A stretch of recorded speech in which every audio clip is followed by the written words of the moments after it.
Pode parecer paradoxal que uma sociedade tradicional seja, sob certo aspecto, uma sociedade mais livre que uma sociedade nova, que está em permanente processo de experimentação e aprendizado. Mas assim o é, principalmente quando consideramos que as tradições consolidam experiências e refletem um dado aprendizado sobre a natureza da vida e da vida naquela sociedade, o que é útil para aqueles que nela vivem. As tradições limitam muito o espaço dos poderes em impor casuísmos e intromissões ao que é, e dos destruidores em propor aniquilações. As sociedades novas são sujeitas a idas e vindas da autoridade. Tudo é experimentação. E as tradições vão se consolidando aos poucos, de geração em geração, a partir de experiências que são incorporadas aos rituais e aos códigos sociais.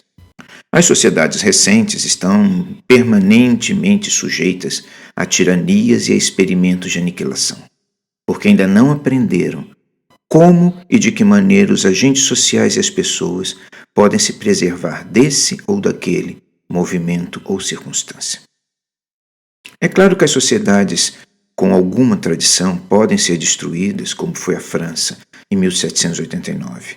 Mas, certamente, a contínua insistência dos franceses num poder central forte é parte de uma tradição que intuía essa necessidade num país tão fragmentado do ponto de vista regional e social. As tradições ensinam sabedoria.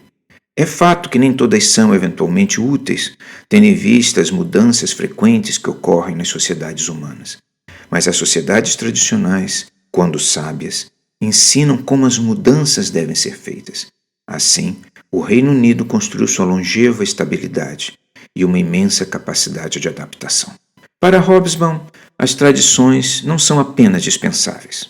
Elas simplesmente não existem. Elas são inventadas no âmago de maquinações de poderosos para iludir a sociedade. Vindo de um britânico, isso tem um profundo significado. O que impediu que os britânicos fossem destruídos pela maré revolucionária europeia dos séculos XVIII e XIX foi precisamente as suas tradições, principalmente aquelas que os ensinaram a lidar com as inovações. Para um país tão exposto, insular, isso certamente contém uma sabedoria imensa. Mas Hobsbawm, pensando no obstáculo que as tradições colocam, as transformações irresponsáveis e as aventuras, entende que elas pouco são, além de artifícios enganadores. Ele as tem como mentiras.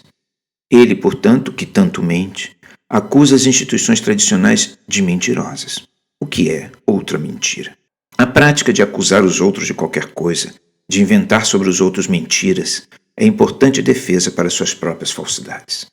E o caso aqui, quando Hobsbawm diz que as tradições são inventadas e não construídas pelas gerações na busca pela sabedoria, é o de tentar desmontar o equilíbrio que as tradições oferecem e permitir a entrada da aniquilação e da inimizade. O que, na verdade, Hobsbawm propõe não é, de fato, apenas a crítica das tradições, mas a crítica da experiência.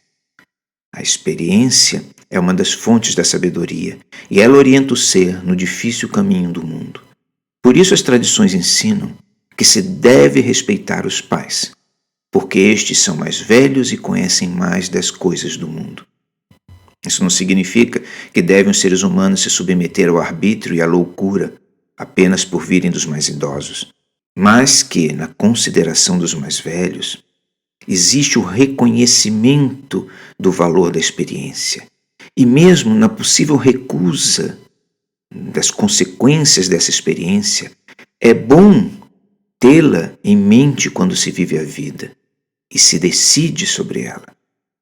A experiência, acima de tudo, ensina a prudência, grande virtude, que é caminho para a realização e para a harmonia e para muitas virtudes.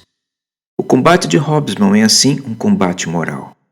Ao tentar ensinar aos ingleses e ao mundo a fazer pouco de suas tradições, quer ensiná-los a desprezar a experiência que as construiu. Capacitar, assim, as pessoas a viver o mundo como se ele tivesse surgido ontem E se a capacidade de nele atuar pudesse prescindir de qualquer prudência, de qualquer virtude, voz na aniquilação, certamente, que forma consciências vazias de referenciais, história e sentimento, que afasta o ser do bom senso e do encantamento com a complexidade humana, que exige arte para ser conduzida, sabedoria e experiência para ser apreciada em sua profundidade. Voz que busca fazer o ser um instrumento de um projeto impossível, mas possível no infinito caos que provoca. Caos esse, e isso Hobsbawm defende, derivado da renúncia da tradição, da experiência e da prudência.